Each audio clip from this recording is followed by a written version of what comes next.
So, back in 2022, I was starting to get my channel off the ground. I was mainly going out here to the cemetery, Oakwood Cemetery, for my initial videos and just covering them over time. And I decided to do something unique, something I hadn't really tried before, and that was, why not cover the individual graves themselves, the individual people who are buried out here? And so, I started with this one right here, Levi B. Wyndham, who was wounded in the Battle of Gaines Mill and then died and was eventually buried out here at Oakwood Cemetery's Confederate section. Now, these initial videos are not really that good in quality compared to the others, since I was really experimenting at this point to figure out what I wanted to do. But for the sake of this entire little series, I will be going ahead and showing all of you these previous shorts and putting them into a particular collection, a collection series of all my shorts for each year that I've done so far. So 2022, 2023, and finally this year, 2024. So enjoy the shorts, and I will catch you in 2025. If there ever was a reason for Confederate monuments or monuments in general to ever exist, I believe this epitaph here at Oakwood Cemetery is the best one to best describe it. Levi B. Wyndham, Company F, 11th Regiment Mississippi Volunteers, died from wound received at Gaines Mill, June 27, 1862, age 19 years. Erected by his brother after 50 years search. He was lucky, but many others simply weren't. There are a few little anomalies here over at Oakwood Cemetery, and in this entire Confederate section, there is actually one particular anomaly grave here, which is to a George T. Scarborough. He was the assistant surgeon born in Accomack County, and he ended up serving with the Confederate Army, much like many of the men around here. But unlike a lot of the men around here, he didn't die during the war. In fact, he survived the war and lived until 1902, as it says here on his grave, and he was buried here in the Confederate section at Oakwood Cemetery, which is unique among a lot of the different burials around here, because all the rest here are 1860s, or they're all from the war except for this single one. So I hope you learned something today, and if you want to visit his grave, see her at Oakwood Cemetery. So have a nice day. This is a headstone to John T. Young, who was a part of Guadalupe Company of the 4th Texas Volunteer Regiment. Now, his headstone here is not actually the original headstone. His original headstone had unfortunately been severely damaged. However, his family decided to make a copy of his headstone, and on the back, they actually wrote down an entire little description back here and a secondary epitaph on the rear of the headstone. This is why, if you're ever going to go ahead and visit cemeteries, always look to the rear of a headstone, because you never know what you'll find. This is the grave of Robert B. Hardesty Jr. of Company B, St. Paul's Infantry Brigade, which would later on be incorporated into the 15th Louisiana Infantry Regiment. He joined up early on in the war, 1861, and then was eventually shipped up here with his regiment to become a part of the Army of Northern Virginia. He would later on be wounded at the Battle of Seven Pines, which was one of the last battles of the Peninsula Campaign before the 7 Days battles. And he would eventually be brought here to the city of Richmond, to Chimborazo Hospital, where he was treated for his wounds, until he eventually passed away June 29th, 1862, and was brought here to Oakwood Cemetery to be interred. So, if you ever come here to Oakwood Cemetery, come to the Confederate section and visit his grave here in Section B. It'll be one of the first headstones you see. This marker is actually a fairly new marker here. Came here within the past week or so, at least that's when I noticed it. It's a marker to a William Parker Barfield, who, according to the Find a Grave link, was born in 1817 and then died September the 11th, 1862. He's not buried exactly here, but he would be buried just over there in that general little area of unmarked grass. So, if you want to visit his grave, he's here at Section B, Row B, Grave 28. This is the grave of Albert Polk Brown, who was a member of Company A of the 4th Texas Regiment, which was one of the regiments that was a part of Hood's famous Texas Brigade. He had fought at the Battle of Gaines Mill, along with many of the other men of the 4th Texas, and was wounded at the battle, particularly in the leg, only to eventually die from his wounds on August 14th, 1862. And he would end up being buried here in Section C of Oakwood Cemetery. What makes his grave particularly interesting, what makes him particularly interesting, is that we actually know what he looks like. Thanks to a contributor on Find a Grave, they uploaded an image of him along with his brother, who had died the previous year. So, if you wish to see him again, or if you wish to see his grave, you can come here to Section C of Oakwood Cemetery and visit it. It's actually one of the most prominent ones you can find. This is the grave of John J. Patton, who was a member of the 5th Alabama Infantry Regiment and had enlisted in May 1861, and would subsequently be wounded at the Battle of Gaines Mill on June 27, 1862, only to pass away from his wounds and be buried here at Oakwood Cemetery. Based on the last name, you would assume that he would be related directly to George S. Patton. However, though Patton had at least one relative who actually fought for the Confederacy during the war, John J. Patton is actually not directly related to George S. Patton. He's a part of the same lineage, but John J. Patton's lineage actually is a branch off of the original Patton line. So if you wish to pay respects to John J. Patton, he's buried here at Oakwood Cemetery in Section A. This is the grave of Eugene Frederick Likes, who was a member of the 2nd Florida Regiment. He had enlisted on July 5th, 1861, and would serve up through into 1862, all the way through the Peninsula Campaign as a part of the Army of Northern Virginia. However, he would end up being wounded at the Battle of Seven Pines, which is just east of Oakwood Cemetery, and he would be brought here into Richmond. Then on June 10th, 1862, he would die and then be brought here to Oakwood Cemetery, where he currently rests. His grave is rather unique because it's one of the few obelisks in the section, not including the main obelisk, as well as another obelisk over in Section G. So, if you'd like to visit his grave, he's buried here at Section B, and it's fairly easy to find in the entire section. This is the grave of Private James Crowder Jones. He was part of Company E, 12th North Carolina Infantry. He was born in 1844, died July 14th, 1862.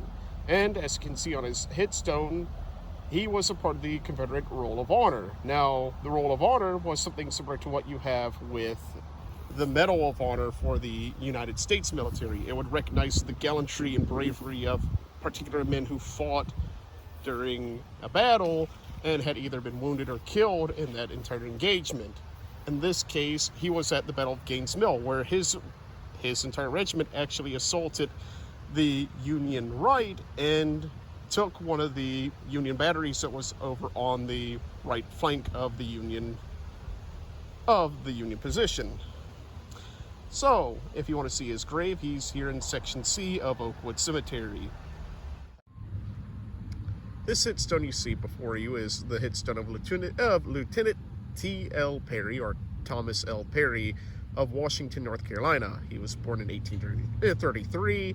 He would join the Confederate Army under the 4th North Carolina Infantry Regiment. He would eventually end up in the Army of Northern Virginia, fight at the Battle of Seven Pines, would be wounded at Seven Pines, then eventually would die from his wounds to be buried here at Oakwood. His headstone is relatively unique compared to a lot of the others because of its size. It's a relatively small headstone, which begs the question of why is his headstone so small? Well, more likely than not, his family just didn't have the money to afford a larger headstone, so they opted to essentially buy what is effectively a footstone and then have his name carved into it. If you wish to visit his grave, he's buried here in Section B, right next to another grave that I've covered, which I'll link in the description. This is the grave of W.W. Mitchell, who was a member of the 29th Georgia Regiment, and ended up dying at the age of 26. His headstone is unique for two reasons. One, it's made out of slate. Most headstones, as you'll see around you, are made out of marble and other sorts of more valuable stone.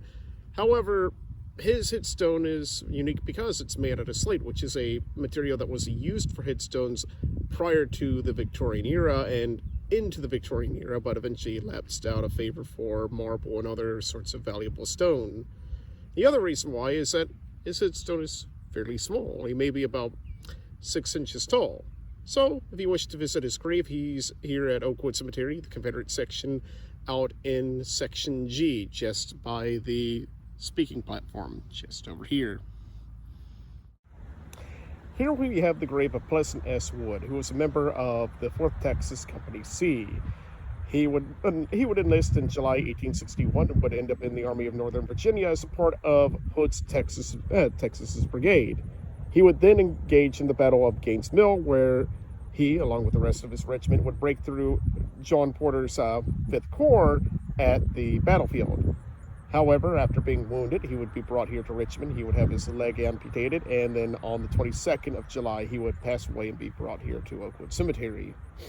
Now, his grave is interesting because he actually has 2 headstones. The newer headstone is one that's furnished by the federal government, but to the rear, we have the older headstone, which is one that would have been erected privately by the family of Pleasant S. Wood. So, if you wish to see his grave, he's here in Section C.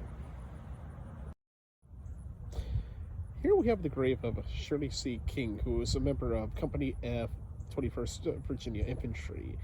Now, this grave isn't particularly unique, other than it being one of the older versions of the headstones that are furnished by the federal government, but next to him is actually his son, who actually also served in the military. However, he served with the 2nd Virginia Infantry during the Spanish-American War, and has a headstone that's furnished for federal troops. Now, overall, I just think it's nice and touching to see that both father and son ended up being buried together here at Oakwood Cemetery. So, if you happen to stop by, go ahead and visit their graves.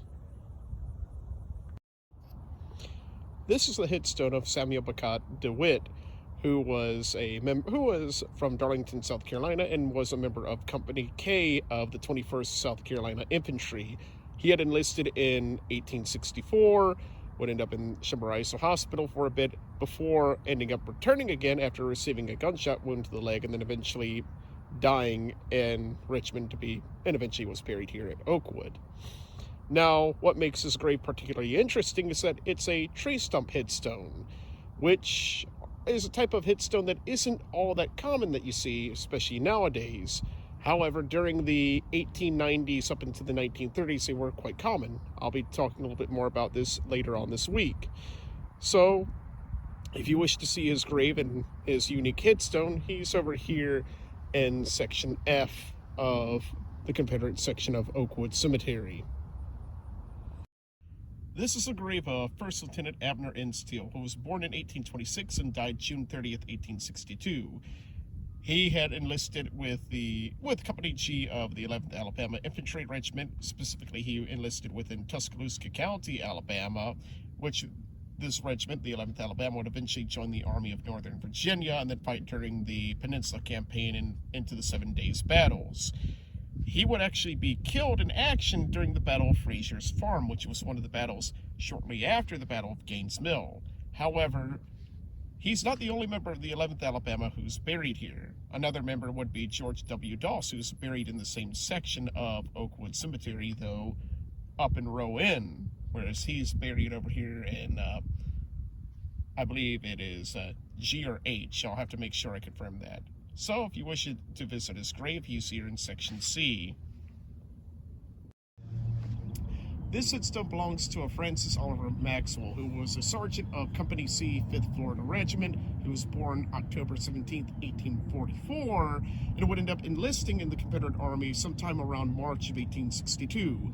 He would go on and serve throughout the 7 Days battles and the Antietam campaign, only to end up being admitted to Hospital Number 11 here in Richmond, which served the Florida regiments, and then eventually passed away on November 14, 1862. Now, what makes this headstone rather interesting is that it's actually a headstone that Sears Roebuck was selling back in the early 20th century. So basically, back in the day, what would happen is that you would order a catalog, and then you would be able to find what headstone design you wanted, and then you would go ahead and buy that there, and then have it shipped over to where you wanted the headstone to be erected. So, if you wish to see this headstone, it's here in Section B of Oakwood Cemetery. This headstone belongs to Robert Woodstill, who was a medical practitioner from South Carolina. He was born on November 16, 1823, and then died on March 17, 1862 from pneumonia.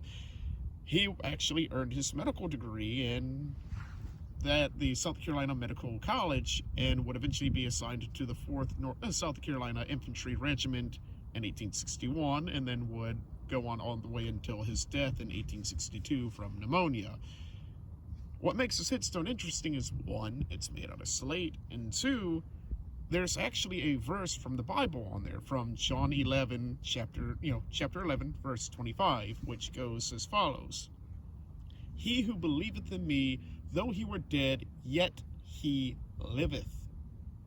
So, if you wish to see his headstone, he's here in Section A. It's fairly easy to spot him. He's right nearby the main monument.